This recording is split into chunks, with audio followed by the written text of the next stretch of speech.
네, 반갑습니다. 네, 유진입니다. 오늘은 여름철을 맞아서 단기 다이어트에 대해서 제가 좀 이야기를 나눠볼까 합니다. 요즘 들어서 다이어트 하신다고 많은 분들이 오시는데요. 다이어트에는 뭐 여러 가지 방법들이 있죠. 근데 저는 환자분들한테 늘 말해요. 뭐 저 또한 마찬가지고 저도 뭐 보시다시피 뭐 다이어트는 종류별로 다 해봤습니다. 여러 가지를 해봤는데 결국은 음식 조절이 다이어트의 제일 첫 번째예요. 근데 환자분들이 일단 급한 마음에 많은 분들이 무리하게 다이어트를 하신다는 거죠. 근데 제가 권해드리는 다이어트들은 건강과 비를 동시에 두 마리 토끼를 같이 잡는 다이어트를 저는 권해드리거든요. 그래서 저한테는 이렇게 뭐 빨리 단기간 내에 나는 살만 뺄 거야 이러시는 분들은 저는 그냥 가시라고 말씀을 드려요. 그래서 왜냐하면 다시 요요가 오시거든요. 그래서 우리 뇌가 생각보다 참 뭐 똑똑하다면 똑똑하지만 멍청하다면 멍청해요. 예를 들어서 나의 몸무게가 지금 살찐 몸무게가 만약에 60kg다. 그러면 나의 뇌는 내 몸무게 셋 포인트가 60kg로 잡혀져 있는 거예요. 그래서 내가 뭐 예를 들어서 여름맞이 뭐 비키니를 입겠다 해서 단기간에 뭐 한 달 내에 8kg를 뺐다. 그러면 그럼 60에서 8을 빼면 52잖아요. 이 52kg는 나의 몸무게로 내 뇌는 인정을 안 해주는 거예요. 그래서 똑같이 드셨는데도 살은 다시 돌아올 수 있다는 거죠. 이것을 요요라고 합니다. 그래서 요즘에 뭐 강남이나 여러 뭐 어느 병원을 가든 비만은 다 관리하고 있고요.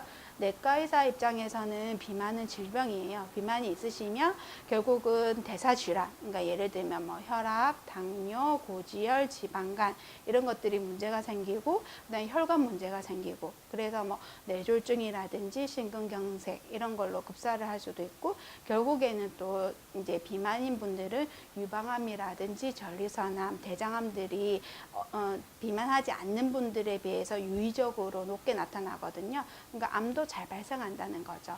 그래서 비만은 미용적인 문제뿐만 아니라 해결해야 되는 문제는 맞아요. 근데 저도 해보니까 정말 어렵더라고요. 저도 이제 여러 가지 것들을 해봤지만 결국은 식생활 습관을 개선하는 게 가장 우선이고 한 걸음 한 걸음부터 가셔야 돼요. 욕심을 부리시면 뭐 단기간에 빠질 수도 있지만 결국은 다 요요가 온다는 거죠. 만약에 그렇게 되면 뭐 예를 들어서 그렇게 살 빼는 게 쉬웠으면 모두 다 뭐 지방 흡입술이나 이런 걸로 다 해결이 됐으면 뭐 비만한 환자분들이 없을 거라고 생각이 듭니다. 그래서 항상 건강과 미를 생각하는 비만 해결법을 다이어트법을 한번 생각해 보시라고 이번 시간에 마련했어요.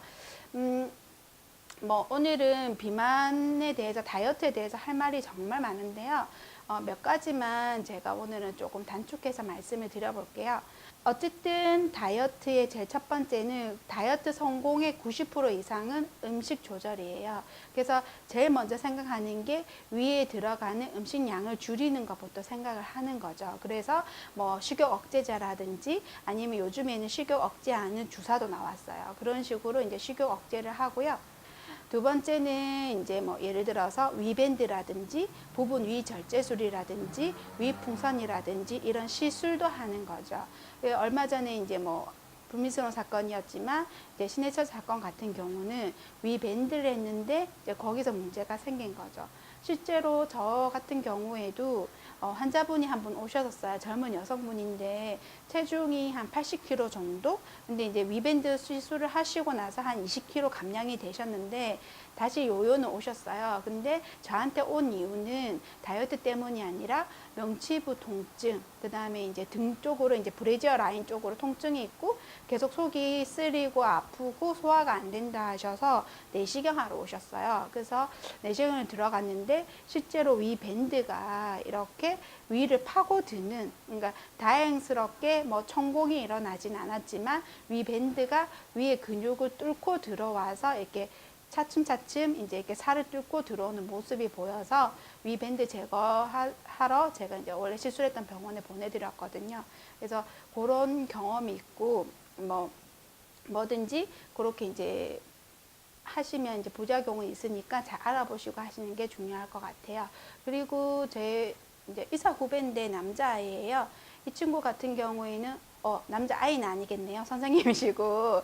이제 근데 이제 그 선생님도 내과 의사예요. 근데 워낙 뚱뚱하신 거죠. 그러니까 이제 운동은 이제 시간이 없어서 못 하시니까 이제 계속 스트레스를 먹는 걸로 푸시는 분이세요. 그래서 거의 몸무게가 100kg 가까이 나가서 이제 아예 위를 부분 절제하셨어요. 그러니까 이제 위에 끝부분을 이제 절제를 해서 이제 포만감도 이제 올리고 이제 해서 한 석 달 만에 건 한 20kg를 빼셨어요. 근데 이제 또 사람이 참 적응을 잘 하잖아요. 그러니까 그렇게 이렇게 위 절제를 했어서도 이제 결국은 또 위가 적응을 해서 다시 여유가 오시더라고요. 그렇게 보시면 되고요. 또 다른 요즘에 이제 좀 많이 하는 그나마 안전하고 나의 위에 예를 들어서 어떤 변형, 그러니까 위 절제술은 변형이 일어나잖아요.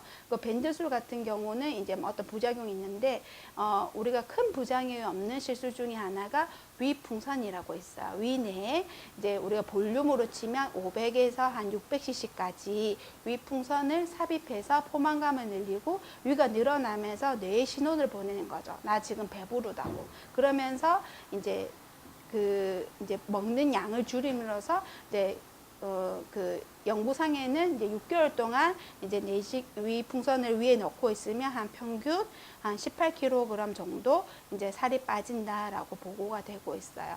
그래서 저희 병원에서도 위 풍선 시술을 많이 해봤는데요. 일단은 간단해요. 한 시술 시간이 한 10분 전후, 그리고 일반적인 이제 내시경 시술하고 동일하고요. 한 3일에서 한 일주일 정도는 이제 뭐 미식거린다거나 통증, 위경련 이런 이제 증상은 조금 나타낼 수 있는데 그런 약들은 들어가기 때문에 크게 고통은 없으세요. 위풍선 같은 경우는 저희가 이제 위에 이게 이제 이 사진이 위거든요. 위에 이런 식으로 이제 풍선을 넣어서 이제 6개월 동안 있는 거죠. 그렇게 함으로써 이제 크게 뭐 어떤 위에 변형을 준다거나 이제 어떤 크게 부작용 없이 이제 이렇게 다이어트 하는 방법이 있는 거죠. 그래서 그렇게 보시면 되고요. 저희가 해보니까 살은 어떤 시술을 하든 초반에는 잘 빠지세요. 근데 이제 실패하시는 분들도 계세요. 큰 돈을 투자하시고도 실패하시는 분들은 다이어트에서는 제일 중요한 게 식생활 습관 개선인데 그 이전에 어떻게 보면 스트레스 관리가 정말 중요하거든요. 근데 스트레스 관리를 못 하시는 거예요. 그러니까 스트레스를 받으시면 이제 계속 뭐 콜라를 드신다거나 아니면은 뭐 고열량 식품, 뭐 초콜릿이나 과자, 케이크 이런 것들을 주로 드시는 분들이 계시거든요. 그런 것들은 거의 칼로리는 엄청 높은데 부피는 거의 차지를 안 해요. 뭐 식이섬유 그런 게 아니기 때문에 그렇기 때문에 그런 음식들은 들어가도 이렇게 크게 뭐 내가 불편감이 없으니까 그런 음식을 드시고 이제 뭐 효과가 없거나 아니면은 제거 이제 뭐 하시다가 좀 잘 빠지다가 이제 본인이 또 해이해지면서 이제 드셔서 오시는 경우도 있으시거든요. 그래서 저는 무조건 이런 시술을 맹신하지 마시고요.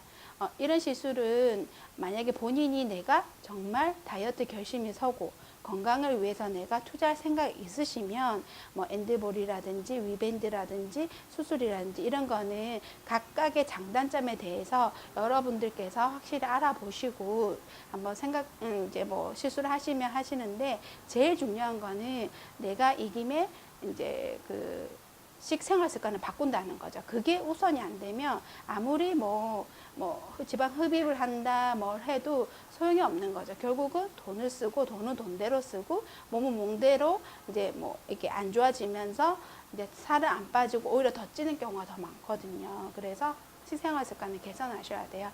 그래서 저희 지금 뭐 여러 가지 뭐 협회들에서 물 마시기 운동을 펼치고 있는데요. 가장 중요한 게 세포 활성화예요. 그래서 물을 하루에 생각보다 만성 탈수인 분들이 굉장히 많으시고요. 그냥 우리 생수 있죠. 그걸 드시는 것조차도 힘들어 하시는 분들이 굉장히 많으세요. 그래서 생수를 미지근하게 드셔도 좋으시고요. 너무 차게 드시면 심부 온도가 떨어져서 면역력이 떨어진다거나 생체 대사에 영향을 주실 수 수 있어서 뭐 얼음 넣은 물보다는 미지근한 물로 드셔서 이제 이렇게 하루에 2리터 이상 드셔서 이렇게 뭔가가 세포 활성이나 생체 대사를 활발하게 해서 이제 뭐든지 살을 빼주고 독소가 나갈 수 있는 방향으로 해주시는 게 좋고요. 그다음에 이제 어쨌든 공복을 줄이시고 이제 위에 어느 정도 포만감을 주시기 위해서는 야채를 좀 많이 드셔야 되는 거죠. 그리고 요즘에 다이어트에 뭐 저탄고지든 뭐든 뭐 해독 주스든 뭐든 이렇게 여러 가지 다이어트들이 유행하고 있어요. 그래서 저 같은 경우는 알 수가 있어요. 제가 TV를 굳이 안 보더라도 알 수 있는 이유가 그런 걸 하시다가 부작용으로 뭐 역류식도염이 심해졌다거나 아니면 뭐 살살을 하신다거나 하셔서 오세요. 그래서 사람마다 본인의 체질이라는 게 있어요. 그 체질에 맞는 방법으로 다이어트, 그러니까 방법으로 저탄고지가 맞는 분이 있고요. 해독주스가 맞는 분이 계세요. 그래서 그런 자신만의 그런 맞는 것을 알아서 거기에 맞춰서 다이어트를 해야지, 누가 이 다이어트를 해서 살이 빠졌다 하더라도 그거는 본인하고 맞을 수도 있고 안 맞을 수도 있기 때문에 맹신하는 것은 권장해 드리고 싶지 않아요. 그리고 살찌는 데에는 여러 가지 이유가 있어요. 만약에 뭐 칼로리를 많이 먹어도 살이 찌지만 갑상선 저하라든지 아니면 어떤 영양 부족으로 신체 대사가 훨씬 떨어지는 분들은 정말 물만 먹어도 살이 찌는 분들이 계시거든요. 그리고 부종 자체가 살이 되는 분도 있기 때문에 저희가 이제 그런 분들은 조금 노력을 해봐도 좀 살이 잘 안 빠지고 뭔가 피곤하고 다른 증상들도 동반이 된다면 일단은 병원에 오셔서 전문의랑 한번 상담을 해보시고 질환이 있는지 없는지도 한번 살펴보시는 게 중요할 것 같습니다. 그래서 올여름 이제 벌써 뭐 봄인가 싶었는데 벌써 코앞에 여름이 왔어요. 그래서 저도 마음이 참 급한데 여러 가지 방법이 있습니다. 하지만 그 방법들은 예를 들어서 저는 당장 뭐 1주나 2주 뒤에 내가 뭐 미스 코리아 나간다, 어떤 대회를 나간다, 큰 뭐 어떤 시험이 있다, 이렇게 하시면 저는 적극적으로 단기 요법을 해드리고는 있어요. 하지만 저희가 건강을 해치지 않고 이제 예쁘게 살을 빼고 싶으신 분들은 정말 이제 본인의 맞는 다이어트 방법을 찾아서 제일 먼저 식생활 습관을 개선하시고요. 만약에 이제 이런 것들로 안 되는 고도 비만 환자라든지 이제 이렇게 조금 어떤 의료의 손길이 필요하신 분들은 이제 전문의를 만나셔서 한번 상담을 해보시고 본인에게 맞는 것을 하시는 게 좋으실 것 같아요.